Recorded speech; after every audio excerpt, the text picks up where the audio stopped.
December 17, 1944, 14:32 p.m. Baugnez Crossroads, 5 kilometers south of Malmedy, Belgium. The snow had stopped falling an hour ago, leaving the fields silent except for the idle rumble of diesel engines and the crunch of jackboots on frozen mud. Private First Class Homer Ford pressed his face against the earth, feeling ice crystals bite into his cheek, tasting copper and dirt on his tongue.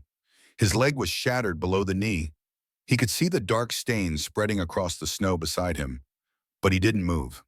Around him, 83 other American soldiers lay in similar positions, some breathing in shallow gasps that created small clouds in the frigid air, others already still.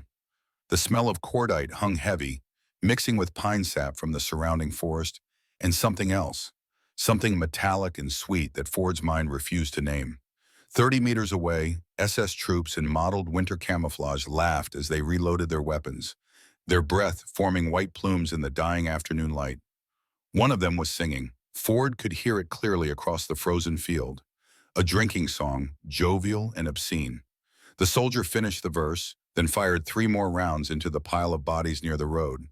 The singing continued without pause. Before we continue, this is a story that must be remembered. Subscribe so these testimonies are never forgotten. The Baugnez Crossroads was nothing, a place where 2 farm roads met in the rolling hills of eastern Belgium, marked only by a weather-beaten signpost pointing toward Ligneuville and Malmedy. The surrounding countryside was postcard Belgium. Snow-dusted evergreens, stone farmhouses with smoke curling from chimneys, fields divided by hedgerows that had stood since Napoleon's time. It was the kind of landscape that appeared on Christmas cards sent home from the front, the kind soldiers described in letters as not so different from Pennsylvania or reminds me of Michigan in winter. By nightfall on December 17th, it would become synonymous with the worst atrocity committed against American forces in the European theater. The massacre at Malmedy didn't happen in isolation. It emerged from the collision of 2 armies moving in opposite directions through the same frozen countryside, driven by desperation on one side and confident momentum on the other. Understanding how 84 American soldiers ended up standing in that field requires understanding the larger catastrophe unfolding across the Ardennes forest in December 1944, Hitler's last gamble in the West, the operation that would become known as the Battle of the Bulge. By mid-December 1904, the Allied advance across Western Europe had stalled. The euphoria of August, when Patton's Third Army had raced across France and liberated Paris, had given way to the grinding reality of fighting along Germany's western border. Supply lines stretched thin, weather turned brutal. German resistance, far from collapsing, had stiffened into fierce defensive positions along the Siegfried Line. American commanders anticipated a quiet winter, time to regroup and prepare for a spring offensive into the Ruhr. They were catastrophically wrong. Adolf Hitler, operating from his headquarters in East Prussia, had conceived a plan so audacious that his own generals considered it delusional.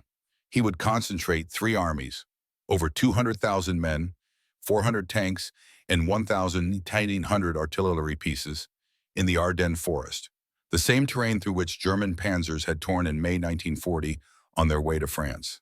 The plan called for a rapid breakthrough of thinly held American lines, a lightning drive across the Meuse River, and the capture of Antwerp, the crucial Allied port through which 40,000 tons of supplies flowed daily. If successful, it would split the Allied armies, surround 4 Allied divisions, and potentially force a negotiated peace in the West, freeing German forces to concentrate against the Soviets advancing from the east. The offensive was codenamed Wacht am Rhein, Watch on the Rhine, a deliberately defensive name designed to conceal offensive intentions. Its execution was assigned to Field Marshal Gerd von Rundstedt, though operational control rested with Field Marshal Walter Model, commander of Army Group B. The spearhead would be the 6th SS Panzer Army under Oberstgruppenführer Sepp Dietrich, a former butcher and Hitler's personal bodyguard who had risen to command one of the Wehrmacht's most powerful formations despite limited strategic imagination. Within 6th SS Panzer Army, the most crucial role fell to Kampfgruppe Peiper, a battle group built around the 1st SS Panzer Division, Leibstandarte Adolf Hitler. Its commander was Obersturmbannführer Joachim Peiper, at 39 one of the youngest regimental commanders in the Waffen-SS and one of its most experienced. Peiper had fought in Russia, France, and Italy. He had earned both the Knight's Cross and the German Cross in gold. He was also a war criminal, though American intelligence didn't know it yet. His units had already murdered Italian civilians at Baugnez in 1943 and participated in atrocities on the Eastern Front. Peiper was handsome in the way of propaganda photos, with sharp features and cold blue eyes. He was also a fanatic, a true believer in Nazi ideology who saw war as racial struggle and mercy as weakness. Peiper's orders were specific and urgent. His Kampfgruppe, 117 tanks, including 36 King Tigers and Panthers, plus 140 half-tracks carrying 4,000 SS Panzer grenadiers, would form the tip of the spear. They would punch through American lines near Losheim, drive west at maximum speed regardless of flanks, cross the Meuse near He, and reach Antwerp within 72 hours. Speed was everything. Peiper was told to bypass resistance, ignore prisoners, and maintain momentum. Fuel would be captured from American depots. His route was designated Rollbahn D, a road network that would take him through Hansfeld, Bullingen, Ligneville, and Stavelot. The Baugnez Crossroads, where Homer Ford would later lie bleeding in the snow, was simply a navigation point, 5 kilometers of road between larger objectives. What Peiper's superiors didn't tell him because they didn't know was that fate would place an American artillery observation convoy at that same crossroads at almost the exact moment his tanks arrived. This collision, entirely accidental, would create the conditions for mass murder. The American unit that would intersect Peiper's path was Battery B of the 285th Field Artillery Observation Battalion. This was not a combat unit in the traditional sense. The 285th didn't fire guns, they directed the fire of others. Their mission was technical and specialized. Deploy forward observation posts, calculate firing data, coordinate artillery support for infantry. Battery B consisted of 30 vehicles, mostly jeeps and 2.5-ton trucks carrying radios, surveying equipment, and personnel. They were armed like support troops, rifles, carbines, a few bazookas. The men were mostly draftees from across America, farm boys from Iowa, factory workers from Detroit, college students from New York. Their commander was Captain Roger Mills, a 32-year-old former accountant from Wisconsin who had received his commission through officer candidate school. On the morning of December 17th, Battery B received orders to relocate from their position near Schevenhütte to St. Vith, where American forces were trying to contain the German breakthrough. The route would take them south through Malmedy, then east to St. Vith, approximately 45 kilometers through supposedly secure rear areas. They departed at 11:30 a.m., moving in convoy formation, spaced 50 meters apart for safety, proceeding at the standard 35 miles per hour. The weather was overcast, but the snow had stopped. Visibility was good. The convoy was making excellent time. Nobody in Battery B knew that 15 kilometers to their east, Kampfgruppe Peiper had broken through American lines at dawn, crushed the 99th Infantry Division's positions, overrun Hansfeld, and was now racing west at speeds exceeding 50 miles per hour. Peiper's tanks had already passed Bullingen, where they had captured an American fuel depot containing 50,000 gallons of gasoline, enough to keep the Kampfgruppe mobile for another day. They had also murdered American prisoners at Hansfeld and Bullingen, though these killings were scattered and unwitnessed. At Ligneville, just 4 kilometers south of Baugnez, Peiper's lead elements had killed 8 American soldiers in a hotel courtyard. But these murders involved small numbers, isolated incidents. What was about to happen at the Baugnez Crossroads would be different in scale and method, a deliberate massacre executed in full view of hundreds of witnesses. At 14:15 p.m., the lead vehicles of Battery B reached the Baugnez Crossroads. Captain Mills, riding in the lead jeep, slowed as he approached the intersection.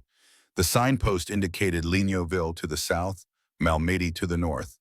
Mills consulted his map, confirmed the route, and was about to proceed north toward Malmedy when someone shouted a warning. Coming from the south, from the direction of Ligneville, at high speed with engines roaring, were German tanks. What happened in the next 17 minutes would be reconstructed from survivor testimony, forensic evidence, and ultimately the confessions of the perpetrators themselves. The sequence of events, though chaotic to those experiencing it, was methodical when examined afterward. It followed a pattern. Peiper's lead tanks, 5 Panthers, crested the hills south of the Crossroads at approximately 14:17 p.m. They were moving fast, engines at full throttle, tracks throwing up rooster tails of snow and mud. Behind them came half-tracks loaded with SS Panzer Grenadiers from the 1st SS Panzer Regiment and the 3rd SS Panzer Grenadier Regiment. The American convoy, still strung out along the road, had no time to disperse and nowhere to run. The surrounding fields were soft with snow. The tree lines were 300 meters away. The German tanks were already within range. Captain Mills made the only decision available to him. He ordered the convoy to halt and surrender. There was no alternative. Battery B had no weapons that could damage a Panther tank. Their radios couldn't reach friendly forces through the surrounding hills. Fighting would be suicide. Mills stood in his jeep, raised both hands above his head, and shouted for his men to do the same. The white flags, handkerchiefs, undershirts, whatever the soldiers could find, went up along the convoy.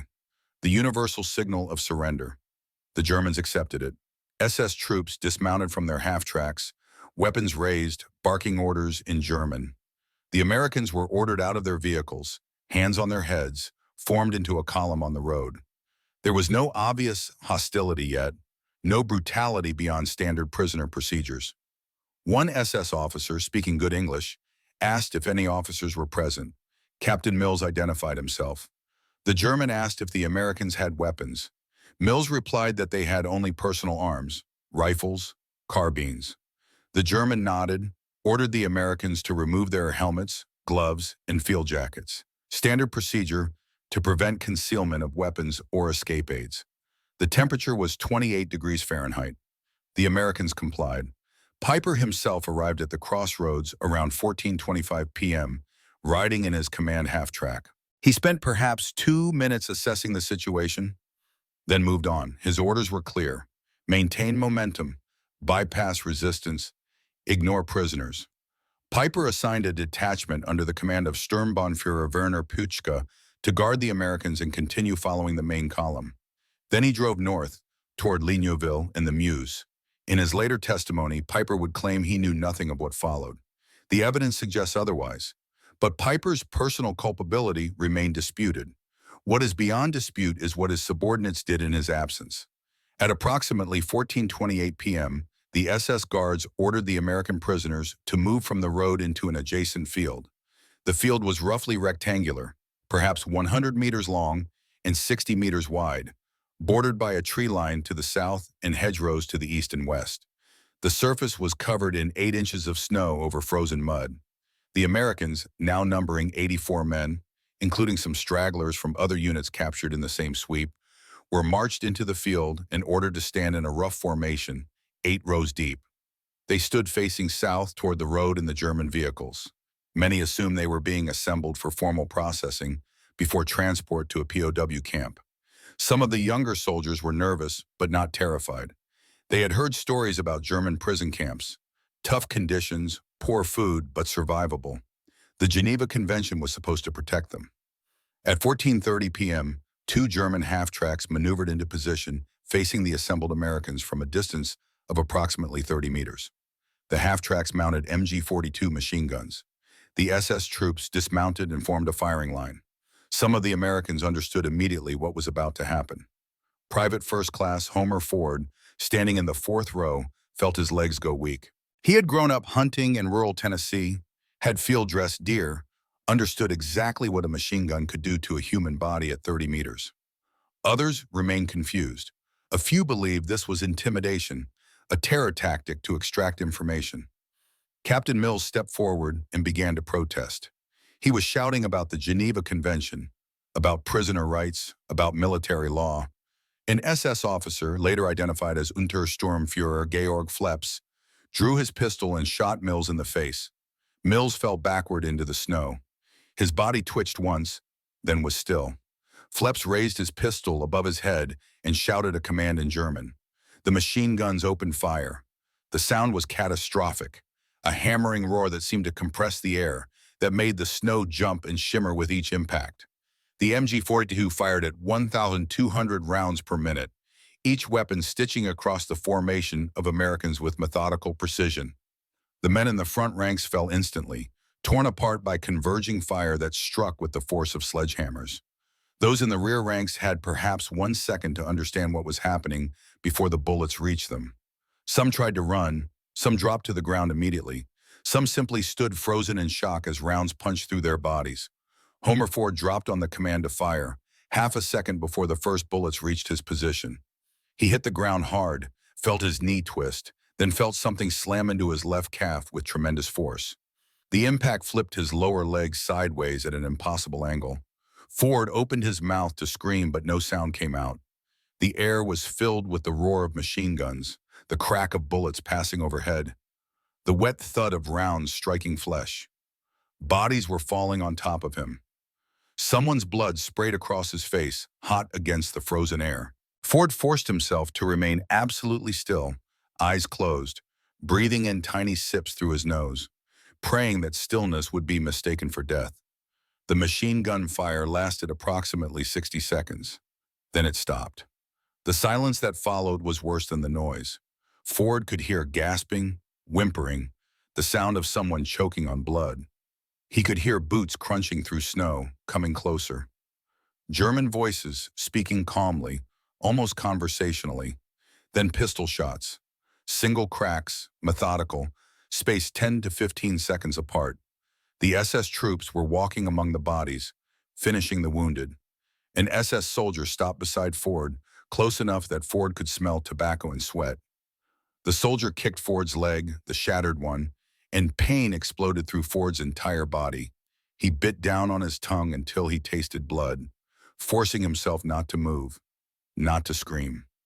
The soldier stood there for what felt like an hour but was probably 15 seconds. Then he moved on, calling something to another soldier in German. 2 more pistol shots, more footsteps, more shots. This continued for 20 minutes. Private Warren Schmidt, lying 5 meters from Ford with bullet wounds in his shoulder and thigh, later testified to what he witnessed during those 20 minutes. He described SS soldiers stepping carefully between bodies, checking faces, shooting anyone who showed signs of life. He described one German laughing as he crushed a wounded American's skull with his boot. He described another using his bayonet to test for movement, stabbing randomly into the pile of corpses. Schmidt survived by lying beneath 2 dead soldiers whose bodies protected him from further fire. He counted 43 separate pistol shots during the cleanup phase. After each shot, the German who fired it would call out, "Erledigt," finished. When the SS troops finally departed, following Peiper's main column north toward Ligneville, they left behind what they believed was a field of corpses. 84 American soldiers had stood in that field at 14:30 p.m. When the Germans left at approximately 14:55 p.m., 72 were confirmed dead. 12 were alive but wounded. Over the next hour, 5 of those 12 would die from their wounds. 7 would survive to give testimony. Homer Ford lay in the snow for 2 hours before he dared to move. The pain in his leg was overwhelming, a hot, sick agony that made him vomit twice. The vomit froze on his face. He could feel frost forming on his eyelashes. Around him, the field was silent, except for wind moving through the trees and the occasional moan from another survivor. Ford knew that moving meant risking German discovery. Peiper's column was still passing through the area, and stragglers might return to the crossroads. But staying meant freezing to death. The temperature was dropping as afternoon faded toward evening. Ford's combat jacket, removed during the initial surrender, lay somewhere in the pile of bodies. His undershirt was soaked with blood and melting snow. He could already feel hypothermia beginning, the shivering, the confusion, the terrible drowsiness. At approximately 16:45 p.m., with daylight failing, Ford began to crawl. His destination was the tree line, 100 meters to the south. 100 meters. In normal conditions, an easy walk of 90 seconds. With a shattered leg, dragging himself through 8 inches of snow over frozen ground, it took Ford 43 minutes. He later testified that he counted each meter, focusing only on the next handhold, the next pull forward. He didn't look back at the field of bodies. He didn't look at his leg. He focused on the trees, and he crawled. Other survivors were moving too, Private Schmidt was crawling west toward the town of Malmedy. Private Albert Valenzi was dragging himself east toward American lines. Private Kenneth Ahrens was hiding in a ditch beside the road, too badly wounded to move but conscious enough to understand that he needed to reach friendly forces before nightfall. Each man was making the same calculation. German-occupied territory in every direction, American lines somewhere to the north and east, and darkness coming fast. Ford reached the tree line as full darkness fell. The forest provided some wind protection, but no warmth. His leg was useless, the foot pointing backward at a 90-degree angle. He could see bone. He had lost so much blood that his vision was blurring, his thoughts fragmenting. Ford knew he was dying, but dying slowly gave him time. Time to move farther from the crossroads. Time to perhaps reach American lines. He continued crawling. The liberation of the Malmedy Massacre site came not through American advance, but through German retreat. By 19:30 p.m. on December 17th, Kampfgruppe Peiper had been halted at Stavelot, 7 kilometers northwest of Baugnez. American engineers had blown the bridge across the Meuse River, temporarily blocking Peiper's route. Peiper, frustrated but following doctrine, pulled back slightly to consolidate his position and await bridge repairs. This temporary withdrawal allowed American units, specifically elements of the 291st Engineer Combat Battalion, to approach the Baugnez crossroads. At 21:15 p.m., a patrol from the 291st reached the crossroads and discovered the massacre site.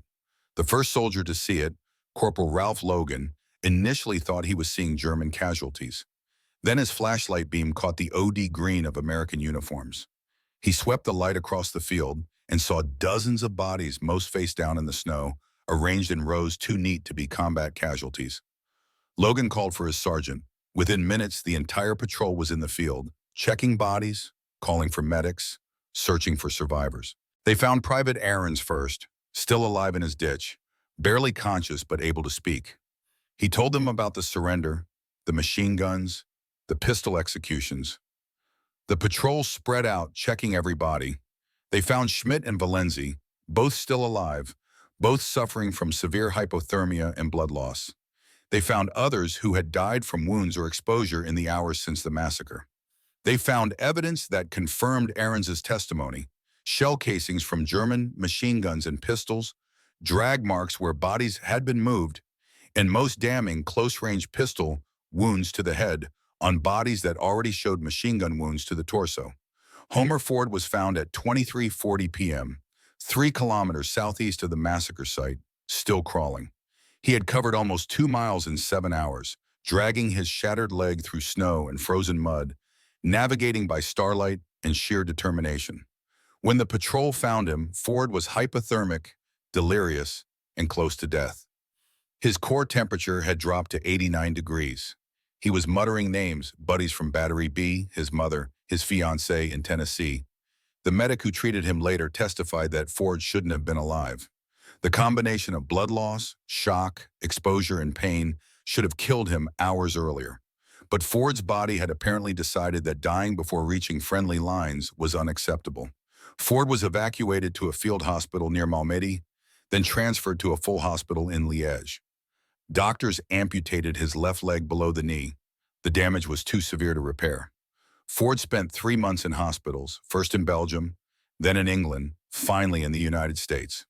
During those months, he was interviewed repeatedly by American military intelligence, the Judge Advocate General's Office, and war crimes investigators. His testimony, recorded and transcribed, formed the foundation of the Malmedy Massacre investigation.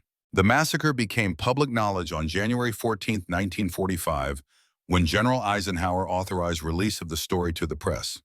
The American public, already horrified by the Battle of the Bulge casualties, reacted with fury. Newspapers across the United States ran front-page stories with headlines like "Nazis Murder 71 Captured GIs" and "SS Troops Execute Prisoners in Cold Blood." The atrocity crystallized American anger in a way that abstract battlefield casualties could not. These were not men killed in combat. They were murdered after surrender, in violation of every law of war. The military response was immediate and severe. Eisenhower issued a directive to all American forces: German SS troops were to be considered war criminals unless proven otherwise. Surrender offers to SS units would be accepted but viewed with suspicion. And most significantly, a dedicated investigation team was established to identify and capture those responsible for Malmedy. The investigation, led by Lieutenant Colonel Burton Ellis of the Judge Advocate General's Corps, began with the massacre site itself. In February 1945, after American forces permanently liberated the area, forensic teams excavated the field at Baugnez. They exhumed 72 bodies, photographed wounds, cataloged evidence, and created detailed reports. The forensics confirmed survivor testimony. Most victims showed machine gun wounds to the torso, chest, and limbs. 21 bodies showed close-range pistol wounds to the head. 4 showed evidence of blunt force trauma consistent with rifle butt or boot injuries. The pattern was unmistakable. Mass shooting followed by a systematic execution of survivors.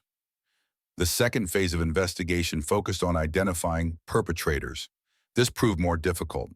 Peiper's Kampfgruppe had been largely destroyed during its retreat from the Ardennes. Of the 4,000 SS troops who began the offensive, fewer than 800 returned to German lines. Many were dead. Many others were scattered across POW camps throughout Europe. But the investigators had advantages: captured German documents that listed the Kampfgruppe's order of battle, aerial photographs showing vehicle positions at Baugnez, and most crucially, interrogations of junior SS prisoners who were willing to identify their officers in exchange for leniency. By May 1945, with Germany defeated and the SS apparatus collapsing, investigators had compiled a list of 73 potential defendants. The most prominent were Joachim Peiper, Kampfgruppe commander. Captured by Americans in May 1945, initially held as a regular POW until his connection to Malmedy was established. Werner Puchka, second in command. Captured in February 1945. Georg Fleps, the officer who shot Captain Mills and allegedly gave the order to fire, confirmed dead, killed in combat in January 1945. And dozens of lower-ranking SS troops identified by survivors or fellow prisoners as having participated in the massacre. The Malmedy Massacre trial began on May 16, 1946, in the former Dachau concentration camp, converted into an American military court. The choice of venue was deliberate, trying SS men for war crimes in a location where they had committed other atrocities carried symbolic weight.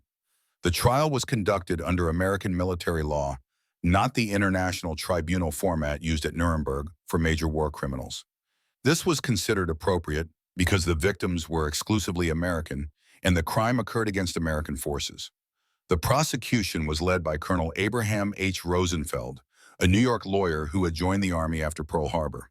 His case rested on 3 elements: forensic evidence from the massacre site, testimony from survivors, and confessions obtained from defendants during interrogation.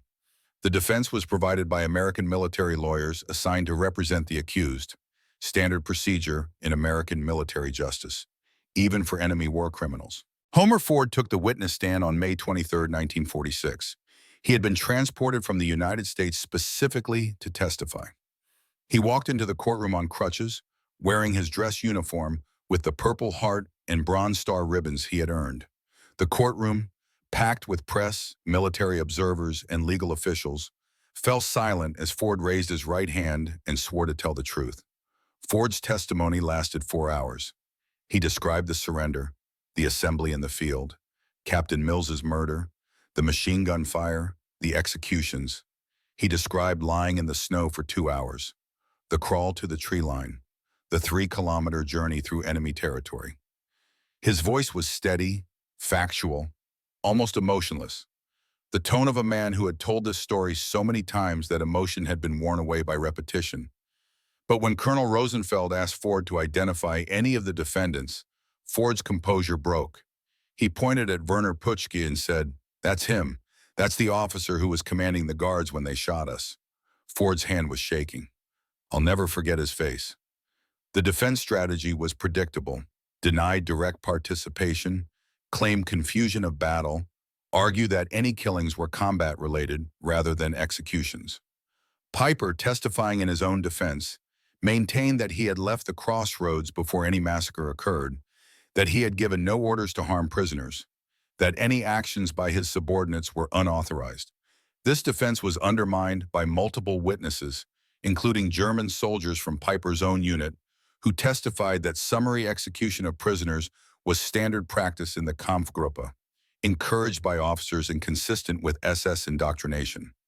One particularly damaging witness was SS Rottenführer Hans Siptrot, who had participated in the massacre and agreed to testify in exchange for a reduced sentence. Siptrot described the scene at Baugnez in detail: the decision to execute prisoners to avoid the burden of guarding them, the casual selection of machine gunners, the laughter among SS troops afterward. He quoted an SS officer, not named but clearly of high rank, as saying, "This is how we deal with the enemy. No mercy, no prisoners who slow us down."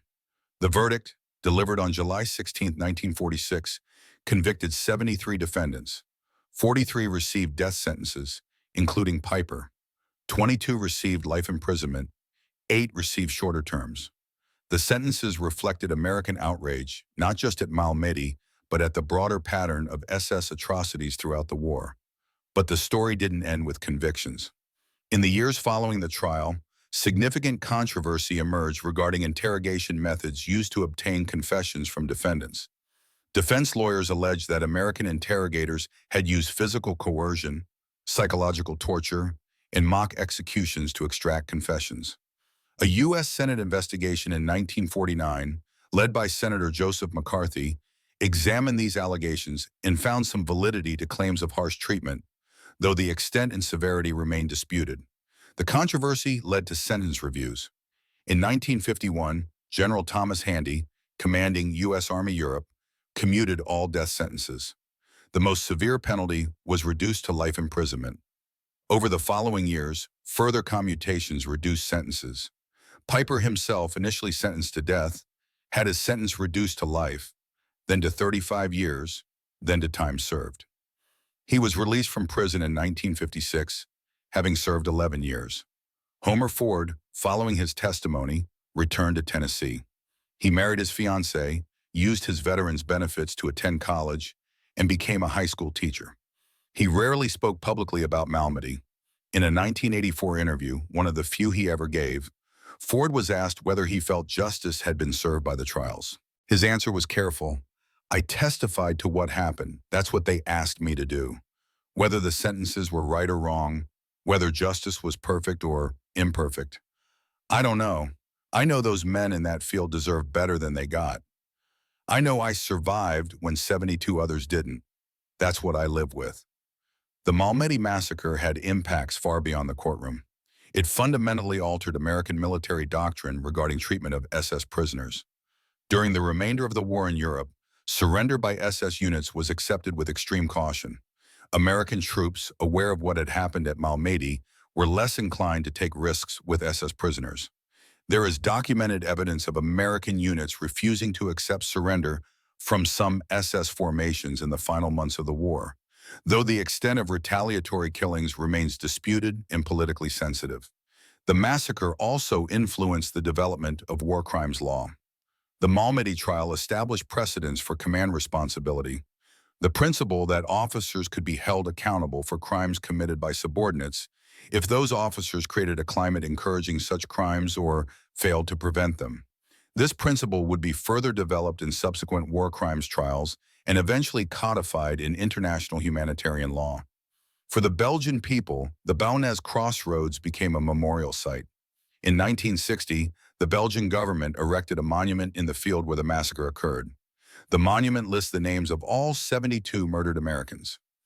Every December 17th, a memorial ceremony is held, attended by American veterans organizations, Belgian officials, and increasingly historians and educators who use Malmedy as a teaching tool about the laws of war. Joachim Peiper's post-prison life was marked by controversy. After his release in 1956, he worked various jobs under assumed names, eventually settling in France under his real identity. He lived quietly until July 14, 1976, when his home in Treves, France was firebombed. Peiper died in the fire. The perpetrators were never identified, though suspicion focused on former French resistance members who had learned of Peiper's identity and location. The irony was noted by historians. Peiper, who had escaped legal execution, was killed by vigilante action 3 decades after his crimes. The Wehrmacht's conduct at Malmedy reflected broader SS military culture that viewed the laws of war as obstacles to be ignored. SS indoctrination emphasized racial superiority, total war, and contempt for weakness, such as mercy toward enemies. Within this ideology, murdering prisoners was not criminal, but practical. Prisoners slowed operations, consumed resources, and diverted combat troops to guard duty. The massacre at Malmedy was logical within SS worldview, which made it particularly horrifying to those outside that worldview. German military reaction to Malmedy was complex. Wehrmacht officers, many of whom despised the SS as brutal thugs who dishonored the German military tradition, used Malmedy as evidence of SS criminality. After the war, Wehrmacht veterans organizations worked to distance the Mols from SS atrocities, arguing that the Wehrmacht fought honorably while the SS committed crimes. This distinction, though containing some truth, was also self-serving. Wehrmacht units committed numerous atrocities, particularly on the Eastern Front, though generally not of Malmedy's systematic character. The survivors of Malmedy carried different burdens. Some, like Homer Ford, managed to build productive lives. Others struggled with what would now be diagnosed as post-traumatic stress disorder. Private Warren Schmidt, who survived by lying under corpses, never fully recovered psychologically.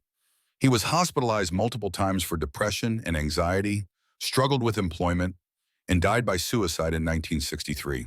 Private Albert Valenzi lived until 1989, but told family members that he had nightmares about Malmedy every night for 44 years. The massacre's psychological impact lasted far longer than the physical wounds. The most haunting aspect of Malmedy was how easily it could have not happened. If Battery B's convoy had departed 15 minutes earlier or later, they would have missed Kampfgruppe Peiper entirely. If Peiper's route had been 50 kilometers north or south, the units would never have intersected. If the German spearhead had been delayed by American resistance at Losheim, they wouldn't have reached Baugnez when Battery B arrived. The massacre resulted from a chance encounter, a coincidence of timing and geography. Yet once that encounter occurred, the outcome was determined not by chance but by SS ideology and command culture that encouraged atrocities. In '91, the U.S. Army conducted a comprehensive study of the Malmedy Massacre as part of its operational law training program. The study analyzed the massacre as a failure of military discipline and legal compliance.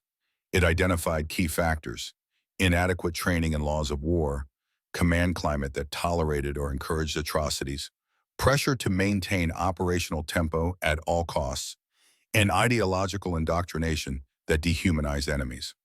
These factors, the study noted, remain relevant to modern militaries and require constant vigilance to prevent. The Baugnez Crossroads today is peaceful. The field where 84 Americans stood is now a memorial park, maintained by the Belgian government and American veterans organizations. Visitors can walk the field, read the names on the monument, and stand where Homer Ford crawled toward the tree line. The Crossroads is not heavily visited. It's remote, requiring deliberate travel to reach. But those who come are marked by it. There is something about the ordinariness of the location, a field, some trees, a country road, that makes the atrocity more comprehensible and somehow more terrible. Great crimes often occur in ordinary places. December 17, 1944, was a day when military discipline collapsed, when ideology overwhelmed humanity, when men in uniform murdered men who had surrendered. It was also a day when Homer Ford chose to keep crawling when dying would have been easier, when Warren Schmidt lay motionless under corpses for 2 hours, when Albert Valenzi dragged himself toward American lines with bullets in his legs. The massacre revealed the worst of what humans could do to each other. The survival testified to the strength of human will. The final word belongs to Homer Ford from that 1984 interview. Asked what lesson Malmedy taught, Ford thought for a long moment before answering. I learned that surrender doesn't guarantee survival, that laws only protect you if both sides follow them, that evil can be methodical, organized, and wear a uniform. But I also learned that the human body can endure more than the mind thinks possible, that the will to survive can overcome injuries that should be fatal, and that bearing witness, telling the truth even when it's difficult, matters. He paused, adjusting the prosthetic leg that had replaced the one he lost in that frozen Belgian field. Those 72 men in that field deserved to go home. They deserved to see their families again, to live the lives they'd planned. They didn't get that chance. The least I could do was make sure the world knew what happened to them. That's why I testified. That's why I'm talking to you now, because forgetting would be the final injustice. Ford died in 1998, 54 years after Malmedy. His obituary in the Knoxville newspaper mentioned his teaching career, his family, his community service. The final paragraph noted that he was a survivor of the Malmedy Massacre, that his testimony had helped convict war criminals, and that he had never stopped honoring the memory of the 72 who didn't make it home. The Malmedy Massacre stands as one of World War II's most documented atrocities precisely because survivors like Ford lived to testify.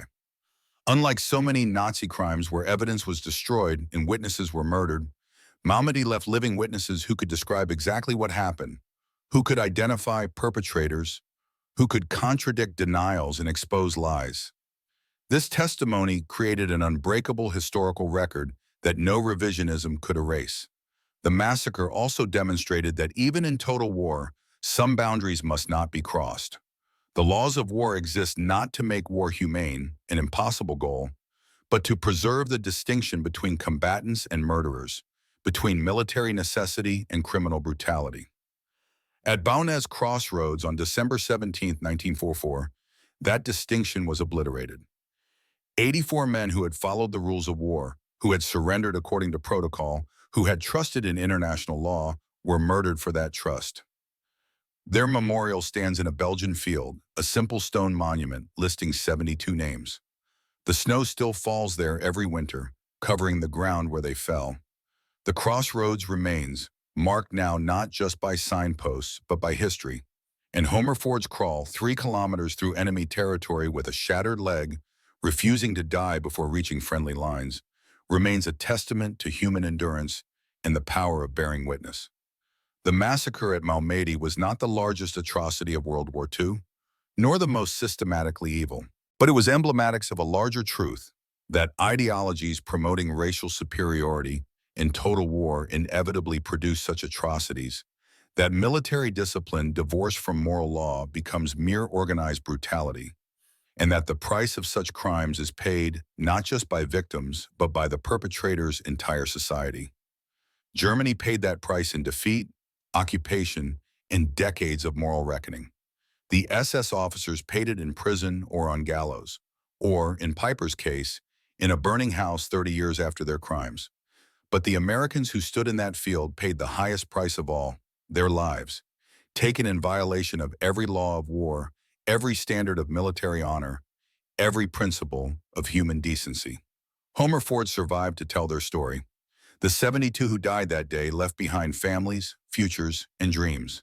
Their monument in Belgium ensures they are not forgotten. Their names are carved in stone, permanent and unerasable. And every December 17th, when snow falls on the Baugnez Crossroads, it covers the ground where they fell, but cannot cover the truth of what happened there. A truth preserved by a one-legged veteran who refused to die before he could bear witness. That testimony hanged no one in the end. The death sentences were commuted, the war criminals eventually released. But Ford's crawl through the snow, his survival against impossible odds, and his willingness to face his murderers in a courtroom accomplished something more important than execution. It created a permanent record that no revisionist could erase, no denier could refute, no time could diminish. The Malmedy Massacre remains documented, testified,